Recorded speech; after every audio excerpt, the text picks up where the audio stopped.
I'm going to read the quote that starts the calendar. It's by Gwendolyn Brooks. Art hurts, art urges voyages, and it's easier to stay home. And I'm going to begin by reading a poem in this anthology, Penumbra. And the poem is actually by Colette Tennant. It's called Penumbra. It's after a poem by Mark Strand. Open the book of midnight to the page where the attic appears, somewhere between the rib cage and the empty hand, next to the tree you always wanted to name Nicodemus. There, where the white swan floats across the water like a lazy angel, where everything waits by the edge of the hunter's moon, wanting to be read and reread, to be tasted by your quiet tongue. This anthology, Eating Her Wedding Dress, a lot of fine poets in this anthology. This poem, it's a poem about clothing. It's poems about clothing. Showing thong. The whole cliche, the platinum blonde melted into her oh so obvious drinking team t-shirt, in her peep-toe shoes, sauntering clickety through the cheap seats, the smile, the nod, the implied apology for the little sister on the third base side, trying to catch a foul. Some of you might remember Catherine Valentina. She did a website and an anthology, both electronic and then paper, and this poem is Contortionist. Up from AAA, Mendez is the hugest catcher I have ever seen. Behind the batter, in front of the ump, he folds himself in half, butt dusting the dirt. He rocks up on his toes, separates his hips like he's giving birth, grinds his feet into the ground, pulls back his right shoulder, his left hand in the mitt, the fingers of his right hand fluid behind his back, waiting. This was published online, but I wrote this for my great nephew, Raymond. It's called Reunions. Why keep the high school ring? Why fly 1,735 miles to visit a place I hate? Why drive by the houses, Pine View and Constance Court? Why all the poverty? Why drive by Mort Jacobs Park or the schools, Booter, Hague, but not Rittner Sr.? Why? Why buy the ticket, the $50 buffet? Why tolerate the noise, the heat, the intolerance? Why, when you insist you don't recall, would someone insist you know them? Why rekindle that hurt? Why sit at the table full of already friends? Why try and talk to semi-total strangers? Why, after 40 years, don't things change? Why was it so damned good to see some people? Why wasn't there enough time to hear all those stories? My great nephew asks me, why in the world did I come back? He asks, do I have a job? Have I been to Paris? Could he come live with me next summer? Did I really like math? I say, I came to talk. Friendship wrought and lost, heart, loyalty, forgiveness, love and bad parents, lifelines and ways out. I say, I came back for you. The Poeming Pigeon is a group out of Portland, and I have a poem in their anthology of love poems. Still Life with Bride. The bride in her slip, the stylist with her brushes, bridesmaids in long royal blue dresses, finding the right mirror space. Flower girls playing games on phones or iPads, a table set with cheddar, jack and brie, crackers, white grape juice, champagne, wine glasses individually designed for all the women in the party. The mother of the bride helps her daughter into her dress, laces up the back, hooks the clasp on the delicate pearl necklace, places the bride's grandmother's white gold wedding ring on her little finger, something old. The snap, snap, snap of photographers, the collective intake of breath held for 6 heartbeats when all the women sigh as one. And I'm going to move into something more, some sort of fairy tale-ish things. This is from my very first chapbook called Beauty, and the poem itself is called Beauty. You cup the world in your hands. Its reticence pricks fingertips. Your eye embraces, becomes the sun. You as witness. Asleep in the house is beauty. She is peace, her gown grown animate. Each gossamer thread a life, the dead plucked by a harpist, entwined like the raven's nest with things shiny and sharp, entombed in a bramble, a thicket grown wild and wicked that encircles the house long gone dark. You don't know how it happened or why, this seeming eternal sleep. Where is the one, you wonder, the kiss, the awakening? You as the one, the world in your hands. Then oddly enough, I've been in a lot of Tiger's Eye journals, and I picked up this one, and it's the one where Erica Goss is featured. So I'm going to read the poem, Silence. There are random events, pieces left behind. Circe with her arms outstretched naked, an emptiness of shadows for those who know how to hear. Let implication weep in a house of angst, taken at the flood of all things, a dark alchemy towards another winter. Skeletons, soldiers sleep side by side. This midnight you cannot escape. The world changed color, the air outside full of diamonds, truth or doubt. The weight will always be there for those who know how to hear. And the Goldman Review, Ali Ali Oxenfree. 1.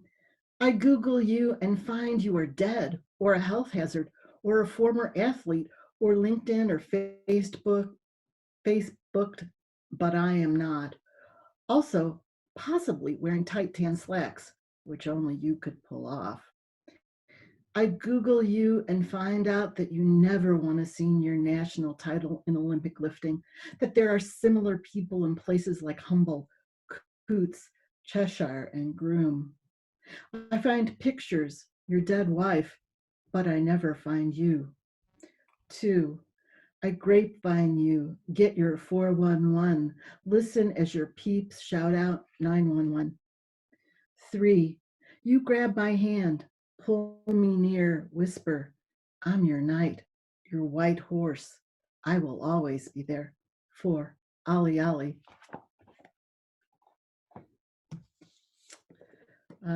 Zeus seduces the wicked stepmother in the saloon of the gingerbread house. One of my very favorite anthologies to be in. A lot of great poets in here too. I'm going to read Blondie and the Three Baristas. Peer pressure coaxed me to read my stupid sister's super secret MySpace blog. Really, it was my parents who made me crack the principal's password. I am so truly misunderstood. I'm just an empathetic person is all. I can't help it if other people abuse the information I pass along. I'm simply the messenger, not a gossip. It pains me that the police have come to my mother's door. I jump out a window and nearly break a nail. FBI, my gluteus maximus. They could be anyone, but I'll never know because now I have nowhere to go having barely escaped with not much more than a newly reloaded Starbucks card. They're not even open 24 hours. Fortunately, I live on the right coast, and there are 28 stores in a 50-mile radius. Just think if I lived in a town with a population of over 150,000, how many combinations of coffee and place there could be. But I digress. Starvation must be setting in. I head to the first safe house at Pearl and East Broadway. But the walk is long and hard, and the barista is in training. So he makes my lovely cinnamon dolce frappuccino a light, which is depressing. So I hoof it over to 7th and Washington and order a grande caramel macchiato. But the barista insists I purchase a dulce de leche latte, which I do, which I regret again. Milk, caramel, and no vanilla, just wrong. Finally, I shoot for 13th and Alder, where I command a chai tea latte that is with its blend of exotic spices and comforting vanilla. This one is just right. I settle into one of those nice plush purple chairs to read someone's discarded newspaper when those other two baristas walk into the store and start a conversation with the chai barista, animated with fingers pointing at me. Snide remarks like, she called the manager or docked wages. I pretend to ignore them. They won't leave. I can't. Until closing, until they fling me into the street, into oncoming traffic.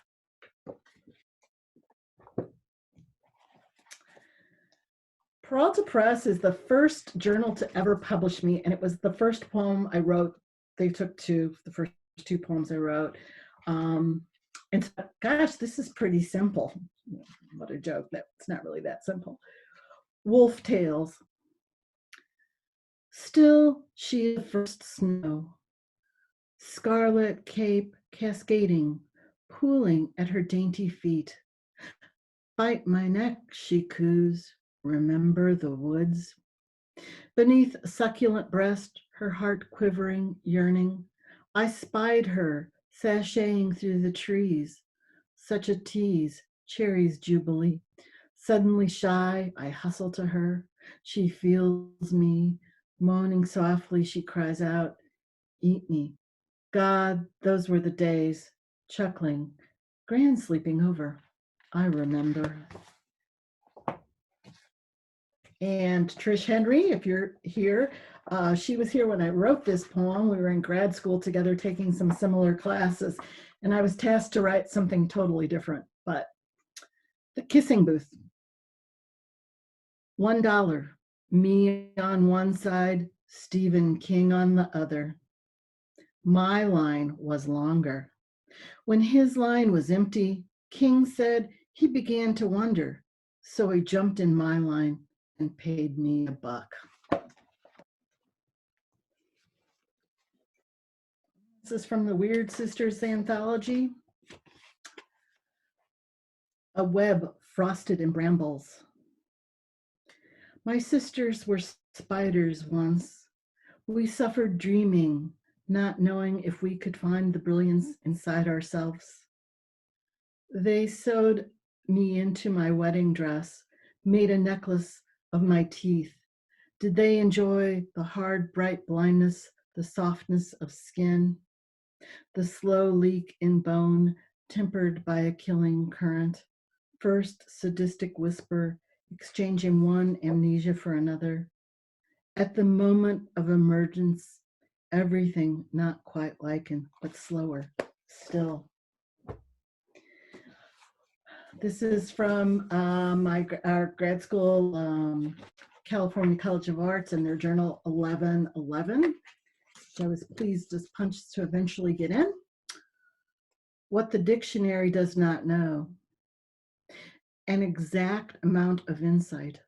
Bumblebees, huge and belligerent, then crystallized in amber smog.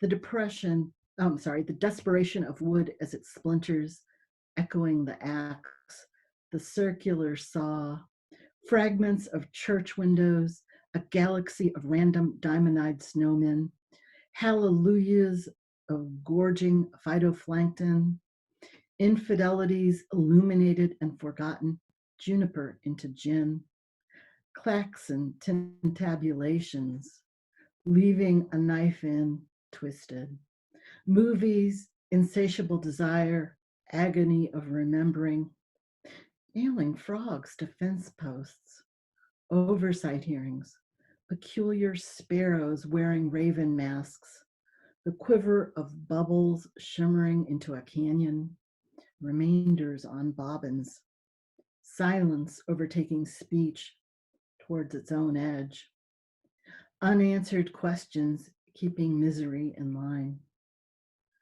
vicious murders parading as gospel, the wear and tear of magazines, extemporaneous cookie baking, yoga bliss breathing in savasana, 0 hour, the confluence of shadow people and precise planning. Hank published a number of my poems. I'm going to read this one called Humiliation. Humiliation is a noun. 1. The saleswoman asks, what size pants? Oh, sorry, I'm going to start over. The saleswoman asks, what size pants you are currently wearing? And you reply, these are a size 10. Thank God for spandex. She gives you the up and down, look, pushes her glasses back up her nose and says, well, we'll start there, my dear.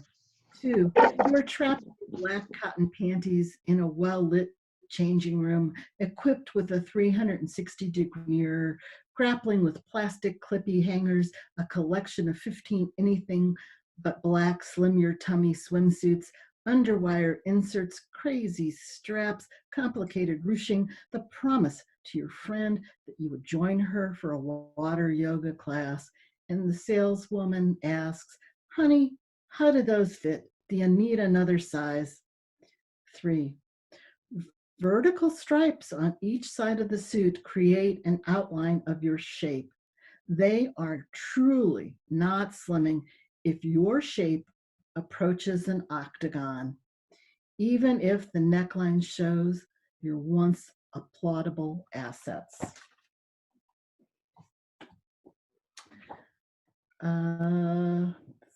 Uphook Press is now Great Weather for Media. This poem is called The Effect of Evidence in Convincing the Mind. I am the smoky scent of discontentment, a room darkened to tongues, no tongues, a hand on my buckle, the nervous rattle of pop bottles displaced as we shuffle in a three-dimensional space. Hands fumble each article of clothing we caress.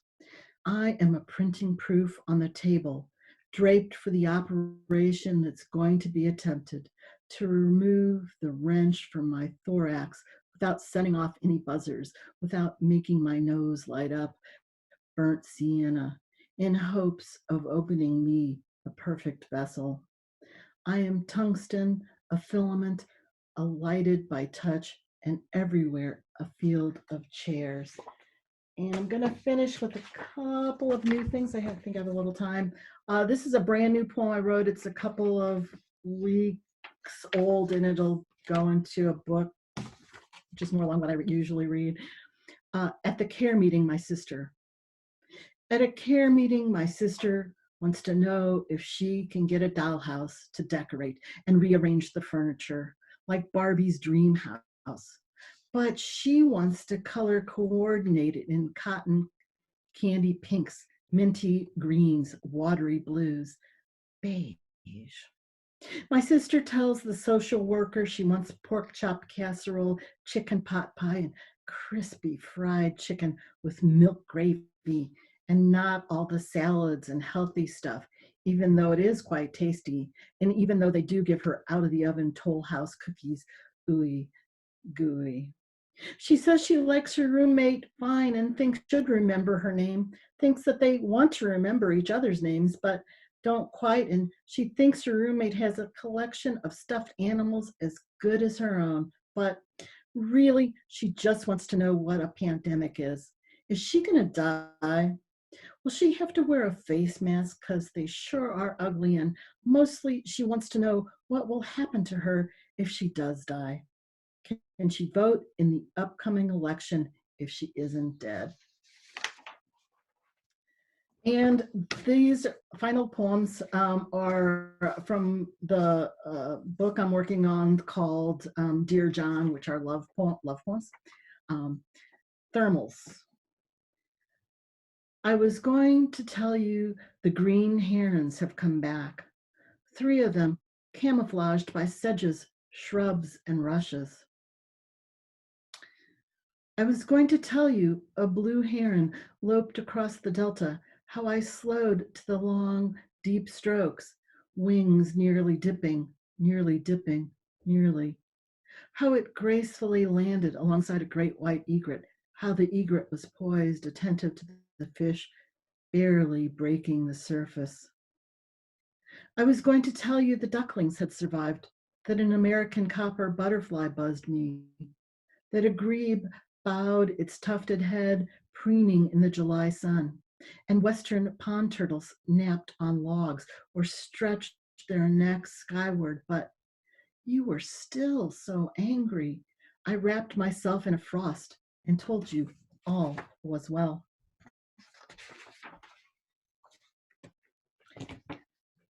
You have no punctuation. In this time of war, this thumbtack, this porch, this fluster, this static, I try to erase you, but can't. This crunch, this banjo, this marsupial, this squirm, this very aperture, skeleton key, bullet hole, you are tusk and trouble. This house, this life, the silence, this uneasy banter, this pinch, my heart, your callous, the gathering darkness, my nothing. Maybe my heart is just wrong. This formica, this onyx, this corn dog, kayak, steer, this fledgling defies reason, this divorce, this war, your eyes in the mirror, you smell like gunpowder.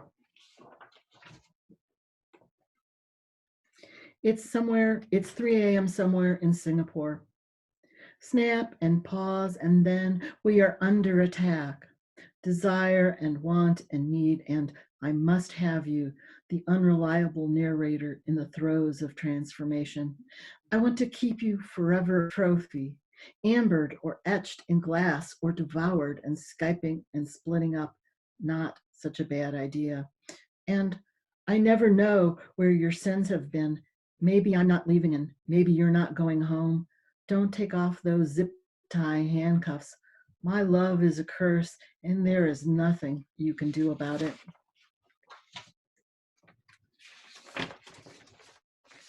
Two more. This is a Sestina, a full 120 count box of red crayons. My hand is empty, my skin taut. You are a fire appearing as tongues of light, the anatomy of crush. You have become a terrible opposition. Addition through subtraction is everything. We become terrible flames. Falling angels stitched into flames. You taste like nicotine. Your fingers taut are not so easily unfastened. Everything, some kind of sin spoken in tongues, vows and prophecies in opposition. You have no words, but every day imply, crush, make my flesh tremble, crush, my two kinds of empty, flames hidden beneath surface opposition, lightning when the wind curves taut in a sky of tongues. I have been waiting for you to find me. Everything melts everything, a landscape, a crush, tongues, indelible flames, imprints taut against a rough opposition. Maybe I don't want the opposition choreographed in your August eyes. Everything feels like forever taut.